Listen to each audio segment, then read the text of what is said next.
হচ্ছে খেজুর গাছের রস সংগ্রহ করতে যাচ্ছি এখন আমরা। হাতে আছে পটে করে খেজুরের রস সংগ্রহ।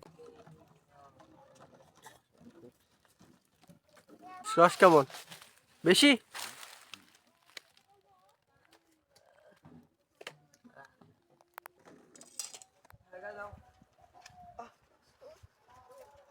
গাছের এই ডালপালা ফেলাই দেওয়ার কতদিন পরে কাটলেন? ডালপালা ফেলাই দেওয়ার 1 সপ্তাহ পরে চাষ দিচ্ছেন, যে আবার 1 সপ্তাহ পরে এখন রস বের করার জন্য কাটতেছেন না?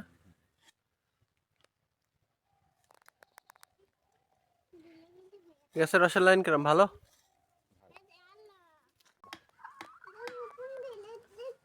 লম্বা যেটা দিলেন এটার কি বলে?